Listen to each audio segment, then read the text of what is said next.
Good afternoon, class. Today we will see the mental health nursing. In mental health nursing, we will see the mood disorders.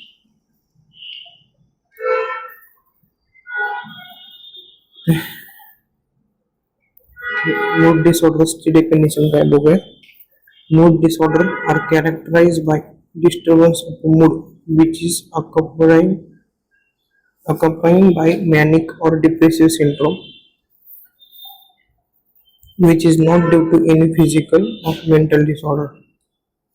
जर mood disorder आहे यांच्यामध्ये काय होतं, जे mood मध्ये disturbance होतं त्याच्यामुळे काय होतं, मॅनिक किंवा डिप्रेसिव्ह सिंड्रोम आपल्याला बघायला भेटतात.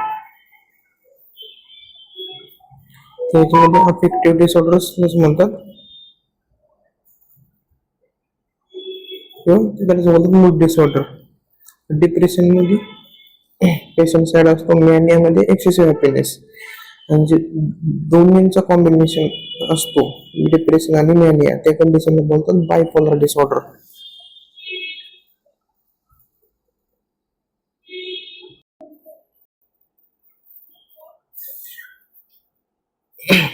तर क्लासिफिकेशन आहेत मूड डिसऑर्डरचे. मूड डिसऑर्डर कोणत्या क्लासिफिकेशन मध्ये येतं, F30 to F39.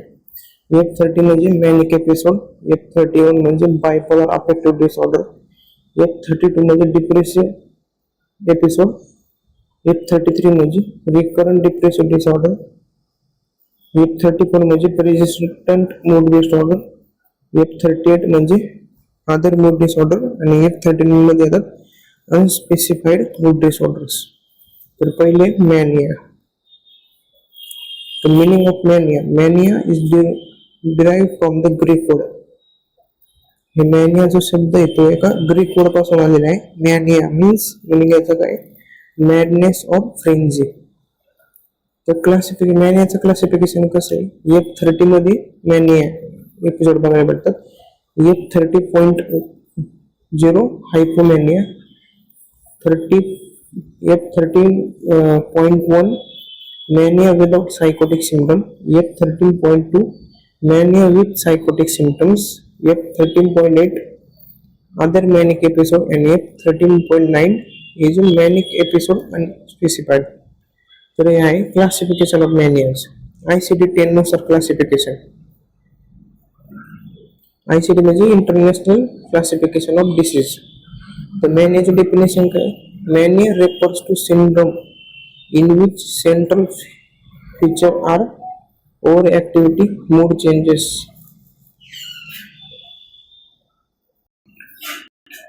मॅनिया मध्ये काय सिंड्रोम आहे, सिंड्रोम मध्ये काय बघायला भेटतं, नंबर ऑफ साइन सिम्पटम्स. याच्यामध्ये काय बघायला भेटतं, ओव्हर ऍक्टिव्हिटी बघायला भेटते पेशंट मध्ये, पेशंटचे मूड चेंजेस बघायला भेटतात आणि सेल्फ इम्पॉर्टन्स आयडिया बघायला भेटतात. ही आहे डेफिनेशन ऑफ मॅनिया. अजून एक डेफिनेशन आहे मॅनियाची. Mania is alteration in a mood that is characterised by extreme happiness. Mania एक अल्टरेशन आहे मूडचं. याच्यामध्ये काय बघायला भेटतं आपल्याला, एक्स्ट्रीम हॅपीनेस बघायला भेटतो, एक्स्ट्रीम लेवलमध्ये इरिटेबिलिटी बघायला भेटते आणि हायपर ऍक्टिव्हिटी बघायला भेटते, आणि लिटिल नीड फॉर स्लीप, आणि कमी प्रमाणात आपल्याला स्लीपची नीड, आणि racing throughout which may lead to rapid or speech.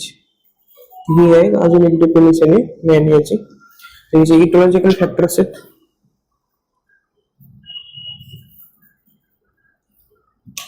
पहिले न्यूरोट्रान्समीटर. न्यूरोट्रान्समीटर मध्ये काय बघायला भेटतं, एक्सेसिव्ह लेवल होतं नॉरएपिनेफ्रिन आणि डोपामाइनचं. हे हार्मोन आहेत नॉरएपिनेफ्रिन आणि डोपामाइन. याचं एक्सेसिव्ह लेवल होतं.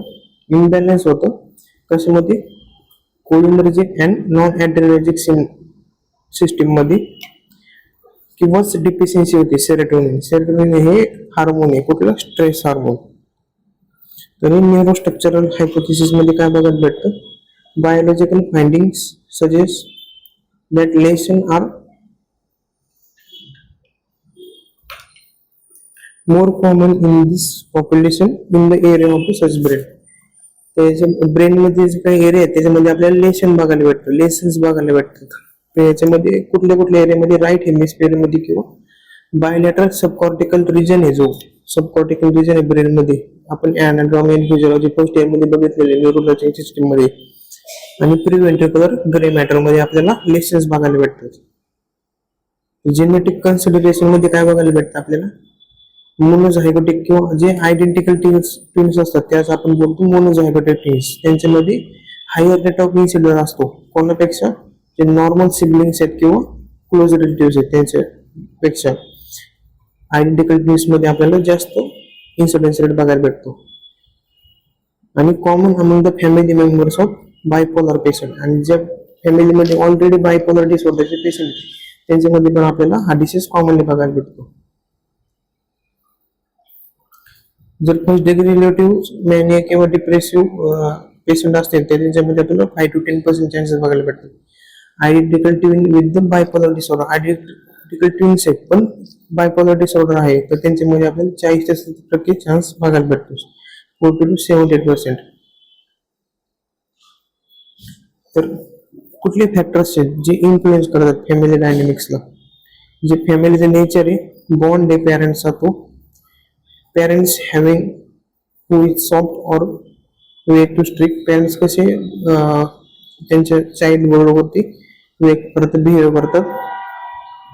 Having large number of the childrens in family, mix characters living under one roof and absent parents. या कंडिशन मध्ये आपल्याला हे फॅक्टर्स आहेत इन्फ्लुएन्स करतात ह्या डिसीजला. Another psychodynamic hypothesis explains the manic episodes such as defense against or denial depression. The next is clinical features of mania. Mania मध्ये कुठले clinical features बघायला भेटतात आपल्याला, पेशंट हा लेस स्लिम घेतो, रिस्की बिहेवियर पेशंट मध्ये बघायला भेटते, इरिटेबिलिटी चिडचिडेपणा बघायला भेटतो, फ्लाइट ऑफ आयडियाज म्हणजे एक आयडिया झाली की दुसरी आयडिया, एक आयडिया झाली की दुसरी आयडिया, याला बोलतात फ्लाइट ऑफ आयडियाज, हे बघायला भेटतं पेशंट मध्ये. रॅपिड स्पीच म्हणजे जास्त स्पीडने बोलण्याला बोलतात रॅपिड स्पीच. आणि हायपर सेक्शुअलिटी, त्याच्यामध्ये हायपर सेक्शुअलिटी आपल्याला बघायला भेटते मॅनियाच्या पेशंट मध्ये. तर याच्यामध्ये काय काय अजून बघायला भेटतं, elevated, expansive and or irritable mood. ह्याच्यामध्ये कुठले स्टेजेस आहेत, 4 स्टेजेस आहेत depending on the severity of manic episode. पहिली स्टेज आहे युफोरिया. युफोरिया ही एक माइंड इलिव्हेशन आहे मूडचं, याला बोलतात आपण स्टेज 1. कुठली आहे तर युफोरिया आहे. ह्याच्यामध्ये काय होतं, increase sense of psychological wellbeing, psychological wellbeing, happiness and not keeping with the ongoing event. This usually seen in a hypomania. Euphoria मध्ये आपल्याला पेशंट मध्ये सायकोलॉजिकल वेलबिंग असतो पेशंट, आणि एक्सेसिव्ह हॅपीनेस असतो. युफोरिया आपल्याला मेजरली हायपोमॅनियाच्या पेशंट मध्ये बघायला भेटतो. दुसरे इलेशन, स्टेज दुसरी आहे इलेशन. ही मॉडरेट इलेशन ऑफ मूड आहे, feeling of confidence, enjoyment along with the increase psychomotor activity. Elation is classically seen in a mania. Elation म्हणजेच काय होतं, पेशंट मध्ये आपल्याला खूप जास्त कॉन्फिडन्स बघायला भेटतो, एन्जॉयमेंट बघायला भेटते, आणि सायकोमोटर ऍक्टिव्हिटीज त्या इन्क्रीज झालेल्या बघायला भेटतो. आणि इलेक्शन हे मोस्ट आपल्याला कसं बघायला भेटतं, मॅनियाच्या पेशंट मध्ये बघायला भेटतं. थर्ड स्टेज आहे एक्झाल्टेशन. एक्झाल्टेशन म्हणजे काय, intense elation with the delusion of grandeur. Delusion of grandeur म्हणजे काय, मीच मोठा, मीच सगळं काही, मीच राजा, याला बोलतात डिल्युजन ऑफ ग्रँडिझर. तर हे एक्झाल्टेशन आपल्याला कशामध्ये बघते, सिव्हिअर मॅनियाच्या पेशंट मध्ये बघायला भेटते.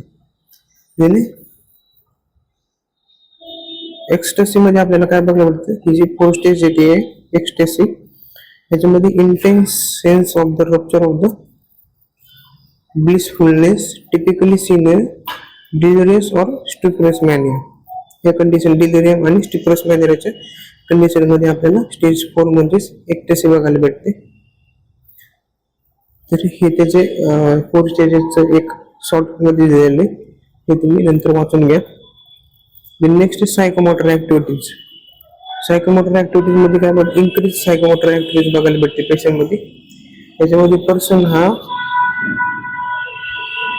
सोशलिस्ट ऍक्टिव्हिटीज मध्ये इन्व्हॉल्व होतो. आणि ऍक्टिव्हिटीज आलं गोल ओरिएंटेड, जे पण पेशंट ऍक्टिव्हिटी करतो ते गोल ओरिएंटेड असतात आणि based on external environmental cues. Speech आणि थॉट्स मध्ये काय बघायला भेटतं? फ्लाइट ऑफ आयडियाज बघायला भेटतं आणि pleasure speech. Clang association, delusion of ग्रँडिझन, delusion of persecution, distractibility, hallucination often with the religion content. हे आपले स्पीच आणि थॉट्स मध्ये बघायला भेटतात. अदर फीचर मध्ये कुठले बघायला भेटतात? Increase sociability, impulsive behaviour patient मध्ये बघायला भेटतं. डिस इनोव्हेशन, हायपर सेक्शुअल किंवा प्रोमिसियस बिहेवियर बघायला भेटतं. Poor judgement, high risk activities, पेशंटला हाय रिस्क ऍक्टिव्हिटीज करतो. पेशंट मध्ये डिक्रीज स्लीप होती.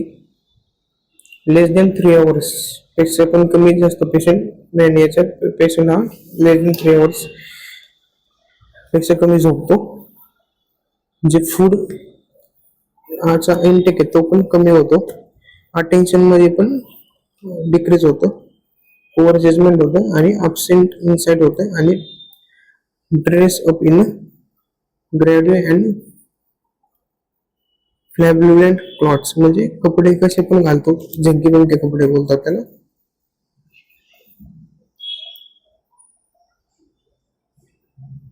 DSM-5 नुसार आपल्याला कोणत्या बघायला भेटतात? डिस्ट्रॅक्टिबिलिटी बघायला भेटते. Impulsivity, grandiosity, flight of ideas, activity increase, sleep defect and talkativeness. DIG fast च्या मिनोमीनुसार आपण तुम्ही याचे फीचर्स लक्षात ठेवू शकता. तर ऑब्जेक्टिव्ह आणि सब्जेक्टिव्ह सायन्स कुठले बघायला भेटतात पेशंट मध्ये? तर पहिले ऑब्जेक्टिव्ह सायन्स कुठले बघायला भेटतात? डिस्टर्ब स्लीप बघायला भेटते, speech, rapid speech, loud and pleasure speech, easily distracted, over activity and weight मध्ये चेंजेस बघायला भेटतात. हे आहेत ऑब्जेक्टिव्ह, म्हणजे आपण जे ऑब्झर्व करू शकतो. आणि सब्जेक्टिव्ह सिम्पटम्स मध्ये feeling of joy, rapid mood swings, delusion and hallucination आपल्याला पेशंट मध्ये बघायला भेटतं. हे आहेत सब्जेक्टिव्ह सिम्पटम्स. तर याचं डायग्नोसिस कसं करणार आपण पेशंट मध्ये? सायकोलॉजिकल टेस्ट करणार. त्याच्यामध्ये कुठलं? यंग मॅनिया रेटिंग स्केल ही यूज करतो आपण. ICD-10 नुसार आपण त्याचा डायग्नोस्टिक क्रायटेरिया रूल आउट करणार आणि based on the sign and symptoms नुसार आपण त्याचं डायग्नोसिस करणार. त्याचे ट्रीटमेंट कुठले यूज करणार आपण? फार्माकोथेरपीमध्ये लिथियम यूज करणार 900 to 2100 mg per day. कार्बामेझेपिन, sodium अल्फोरेट आणि अदर ड्रग मध्ये कोलेनझेपिन, कॅल्शियम चॅनल ब्लॉकर्स. अदर मध्ये ECT आपण बघितलेलं आहे, सेपरेट इलेक्ट्रोकन्व्हर्जन थेरपी प्रोव्हाइड करणार आणि सायकोसोशियल ट्रीटमेंट आपण प्रोव्हाइड करणार. सायकोसोशियल ट्रीटमेंट मध्ये फॅमिली आणि मॅरिटल थेरपी आपण मोस्टली यूज करतो. ह्याच्यामध्ये आपण पेशंटला जो पेशंट इनफॅमिलियर झालेला असतो किंवा इंटरपर्सनल डिफिकल्टीज असते ते आपण त्याच्यावरती रूल आउट करतो आणि ते ठीक करण्याचं काम करतो. तर याला बोलतो सायकोसोशियल ट्रीटमेंट. लिथियम थेरपी मध्ये आपण लिथियमचे दोन आहेत, लिथियम कार्बोनेट आणि lithium citrate. Lithium carbonate 300 mg, lithium citrate 300 mg. तर लिथियम थेरपी मध्ये लिथियम ड्रग आहे तो आपण ओरल देतो. आणि ब्लड लिथियम लेवल हे MCQ मध्ये विचारतात. तर थेरपेटिक लेवल किती आहे लिथियमचा? 0.8 to 1.2 milli equivalent per litre आणि प्रोपॅनॉइट 0.6 to 1.2 milli equivalent per litre. आणि टॉक्सिक म्हणजे जेव्हा लिथियमची टॉक्सिसिटी होती, लिथियम जास्त प्रमाणात दिलं जाते त्यावेळेस आपल्याला ब्लड मध्ये लिथियम किती द्यावं पडतं? More than 2 milli equivalent per litre.